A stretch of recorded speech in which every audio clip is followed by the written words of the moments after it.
Hey everyone! Today I am going to talk about the 10 main differences of the Shadow and Bone books and Netflix adaptation. Shadow and Bone is Netflix's #1 show worldwide as of April 30. It is based off of Leigh Bardugo's young adult fantasy series of the same name. It is set in the fictional country of Ravka that has been torn in two by the Shadow Fold, a swath of near impenetrable darkness crawling with monsters who feast on human flesh. The story follows Alina Starkov, an orphan who discovers that she has the power to potentially destroy the Shadow Fold and is whisked away to the royal court to be trained as a member of the Grisha army led by the Darkling. Warning though, this video contains spoilers for the Shadow and Bone trilogy, Six of Crows duology, and Shadow and Bone Netflix adaptation. Please do not watch this video if you don't want to see any spoilers. Please also note that I use the term General Kerrigan and the Darkling interchangeably in this video, as General Kerrigan is a show-only name. Anyway, let's begin! Number 1. Mal and Alina's backstory. In the books, Mal and Alina are childhood best friends. They met in the orphanage called Karamzin, and they both lost their parents to the border wars Ravka was fighting with Shu Han in the south. Their time at Karamzin wasn't really fully fleshed out aside from short flashbacks sprinkled throughout the story, which makes sense as the books are already set at the time where Alina was known to be the Sun Summoner. For the first book, these flashbacks mostly center on the time Alina and Mal were tested as kids on whether or not they were Grisha. In her fear of being separated from Mal, Alina unknowingly pushed down on her own power to avoid being detected as Grisha and being brought to the Little Palace. Since Grisha can get ill from not using their power for prolonged periods of time, this caused Alina to grow up weak and sickly. Another notable part of their backstory is on how Alina got the scar on her palm at Karamzin when she first realized her feelings for Mal. She had grasped the shard of a blue cup she was mending too hard when hugging Mal, who had just returned from a hunting trip. This scar is one of Alina's distinguishing features, and she refuses to have it removed. Meanwhile, the Netflix adaptation says that Mal's parents and Alina's parents died during an attempt to cross the Shadow Fold instead. They also made Alina's character half Shu, which Bardugo says is one of the first things she and showrunner Eric Haserer agreed on. To be fair, it's a great touch to add some diversity in the cast, and Jessie May Lee played the role beautifully. It also makes sense that Alina could be half Shu, given that she was born in a town along the disputed border between Ravka and Shu Han. Aside from this, a large chunk of the first few episodes were dedicated to the flashback scenes of Mal and Alina at the orphanage, arguing with other children, hiding together, and interacting with Anna Kuya. I personally believe that this helped make Mal's character a lot more likable and give him more depth than what he had in the books. They also altered the story on how the Grisha test went down and how Alina got her scar. Alina is shown getting the scar on her palm by inflicting pain on herself to cheat the exam's results, since the test involves sudden pain in the show. Alina also allows Genya to remove the scar later on. Number 2.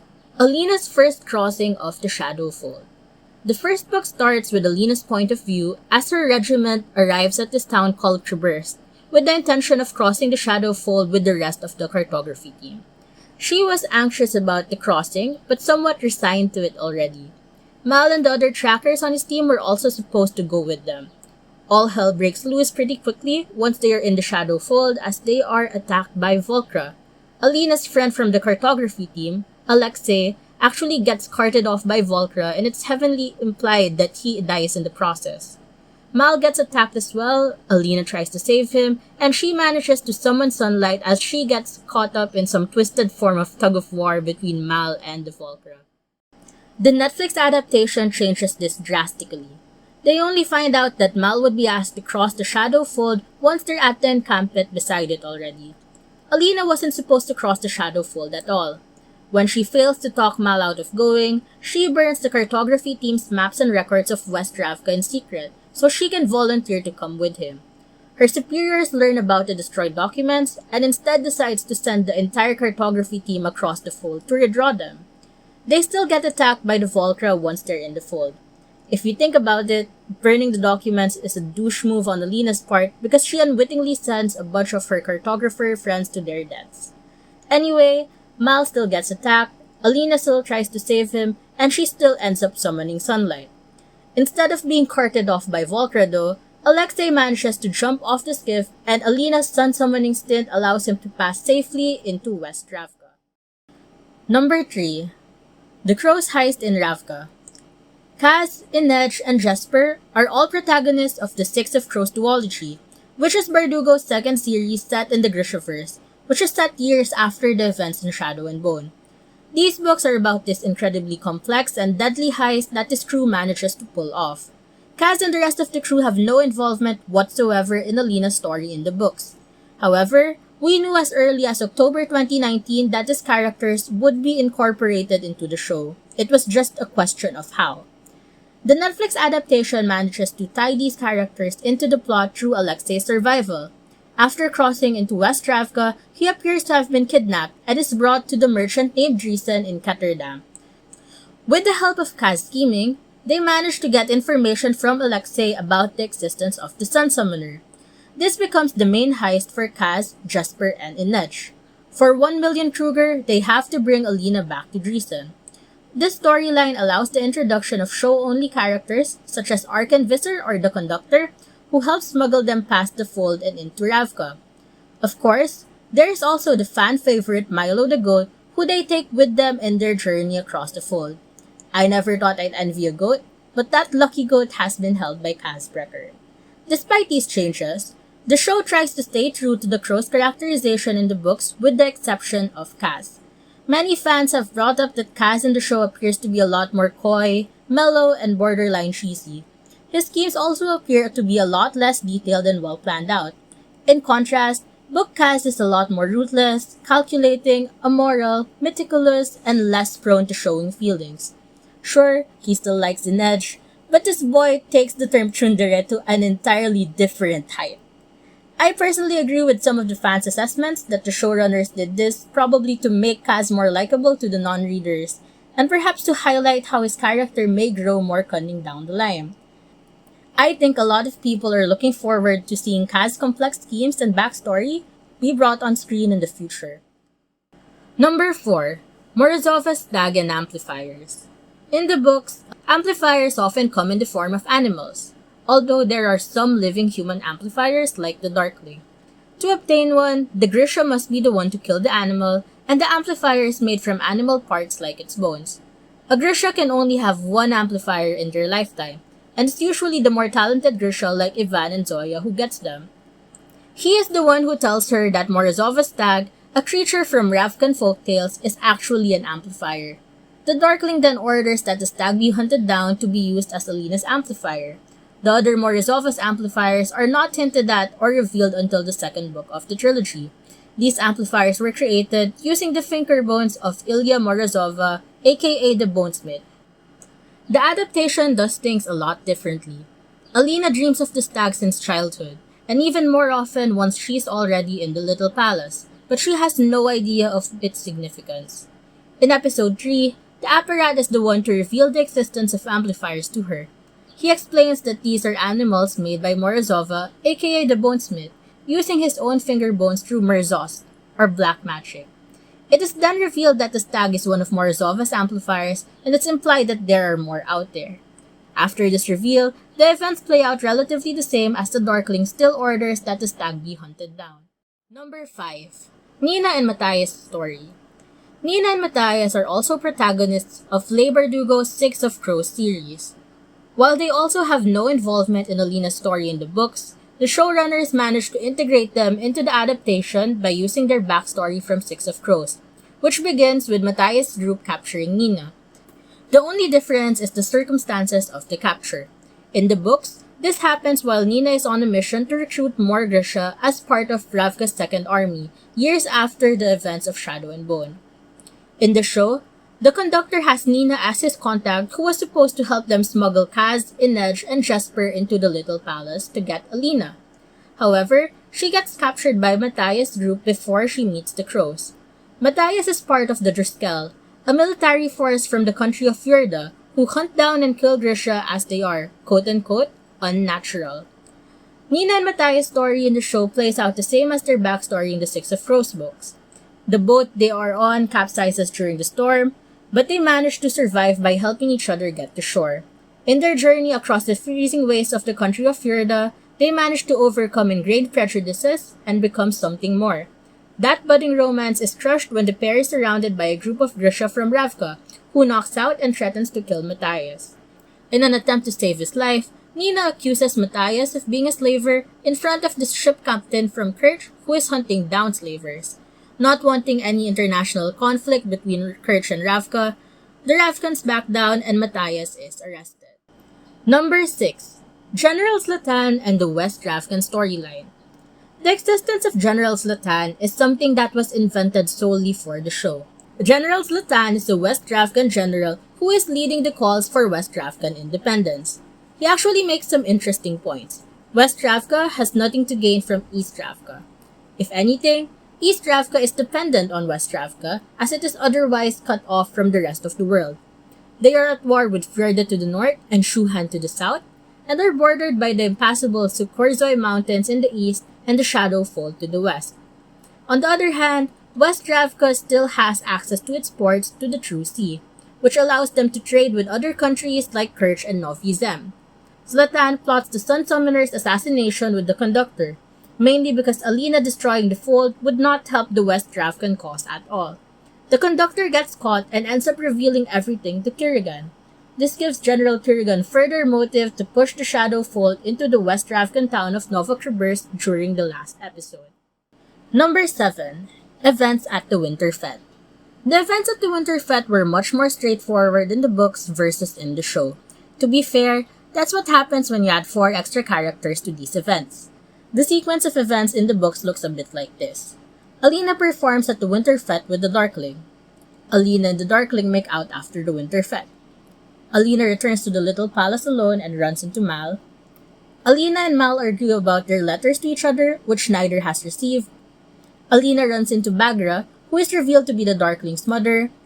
Bagra tells her about the Darkling's evil plans and asks her to get out of Ravka, and Alina sneaks into a random carriage leaving the little palace by the end of the night. In the show though, things get a lot more complex. First, Jesper, Inej, and the conductor sneak into the little palace as part of a troupe of performers, whereas Kaz sneaks in as a palace guard. I personally was a bit disappointed by this because Book Kaz was a total sleight of hand nerd who practiced magic tricks endlessly as a kid. Jesper manages to see Alina as she sneaks out to see the performers, and Kaz susses out the location of Alina's secret dressing room where she will change after the performance. They set up the so-called Lynx Flush, where the conductor kidnaps Alina at the dressing room while the rest clear a way out. Fast forward to the Winter Fete itself, Alina dazzles the crowd with a stunning light show for her performance, which is witnessed by Kaz and Inej. Right after this, we see the conductor sneaking into the dressing room to nab Alina. The scene then cuts to Mal's arrival at the little palace with news about the stag, which he then relays to Kirigan.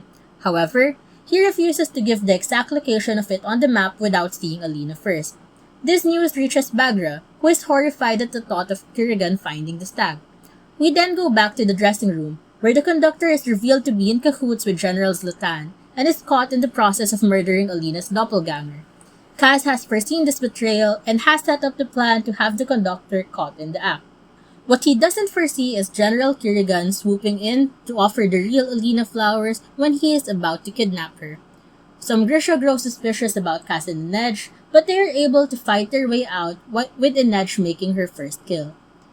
Going back to Mal, it turns out that Bagra has sent one of the guards to ambush him, but he manages to escape. While the other characters are fighting for their lives, Alina and Kirigan are making out at his room. They are interrupted with the news of the death of Alina's doppelganger. Bagra then shows up to whisk Alina away into a secret passageway where she reveals that Kirigan is her son and is also the dark heretic who created the fold. He intends to manipulate the Sun Summoner into helping him use the fold as a weapon. Bagra asks her to wait in the passageways while she figures out what to do, but Alina decides to escape on her own. As the confrontation between Kirigan and Bagra goes down in the courtyard, Alina unwittingly slips into the trunk of a carriage. This also happens to be the same carriage that the crows used to escape the palace with the Sun Summoner. Number 8. The Darkling's backstory. In the first book, we don't get any more details of the Darkling's backstory aside from what is mentioned by Bagra during the Winter Fete. She reveals that the Darkling is her son, and is the same person as the Black Heretic who first created the Shadowfold. She mentions that it was created to be used against his enemies, but doesn't mention who these enemies are. We don't even find out that the Darkling's first name is Alexander until Book 3. The only time we get an actual glimpse at the Darkling's past is in the novella called The Demon in the Woods, which is told in the point of view of the 13-year-old Alexander Morozova. Meanwhile, the adaptation introduces the Darkling as General Kirigan instead. Many fans have commented about his name change, to which Bardugo only responds that the Darkling has had many names. In just the first few episodes, he already tells Alina that his first name is Alexander. Bagra's reveal during the Winter Fete also remains mostly the same. However, the flashbacks to the Darkling's past at the start of episode 7 is unique to the show. Here it is shown that the King of Ravka wants the Darkling killed and has continued to persecute Grisha. The Darkling's then girlfriend, a healer named Luda, is murdered by the troops in front of him. He of course retaliates by beheading the entire unit with the cut. The event is shown to be the turning point for the Darkling to create a Shadowfold using Merzost or black magic, despite Bagra's attempts to dissuade him. Number 9. The Battle in the Shadowfold. In the books, the fight goes down mostly between Alina and the Darkling. The Darkling orders Mal to be brought aboard a skiff that they will be using to travel across the fold. He controls Alina's powers, such that only the people in the skiff remain protected by sunlight, while he pushes the Shadowfold into the town of Novokribersk in West Ravka, effectively killing its residents. After this, he orders Mal to be thrown overboard. In her shock and anger, Alina finally realizes that in sparing the Morozova stag's life, she also has control over the amplifier around her neck. She saves Mal by wrapping him in sunlight, critically damages the skiff so that no one can escape, and withdraws her power from the skiff, thereby leaving everyone there at the mercy of the Volcra. Only Alina and Mal are shown to have escaped their fold safely at the end of the book. The show does this a lot differently due to the presence of the crows and Zoya on the skiff. Mal was not initially supposed to go on the skiff, but he incidentally manages to escape his captors with the help of the goat Milo. He sneaks into the skiff and finds Kaz, Inej, and Jesper there, who are also hitching a ride back into West Ravka as they return to Ketterdam. General Kirigan still manages to push the Shadowfold into Novokribersk, effectively killing off General Zlatan and his followers. This shocks Zoya, who has family in this town. We then witness Zoya, Mal and Alina, and the crows team up and fight Kirigan and his lackeys. Mal manages to knock Kirigan overboard, who is eventually carted off by Volcra. The characters presume him dead, and manage to escape the fold into safety. Number 10. The Escape from Ravka. In the book, Mal and Alina manage to pay for clothes, supplies, and passage to a ship going to Novi Zem using her golden hairpins. It's also what allows them to be tracked later on. The adaptation again does things rather differently, but Alina's hair ornaments still play a rather crucial role. Zoya decides to go back into the Shadowfold to look for her family, despite the potential danger. Kaz, Inej, and Jesper come to an agreement that they cannot kidnap Alina after she saved their life. Alina then strikes a deal with Kaz. She gives her expensive royal hair ornaments in exchange for their silence and who she is and where she went. Kaz agrees. The series ends with Mal and Alina still boarding a boat to Novi Zem. Things have also been set up for Nina to join the crows, as she hears them needing a heartrender once they get back to Ketterdam. And there you have it. The 10 main differences between the Shadow and Bone books and Netflix adaptation. Please like and subscribe if you enjoyed this video. If you agree, or if you think that I missed anything, please comment down below. Thank you for watching!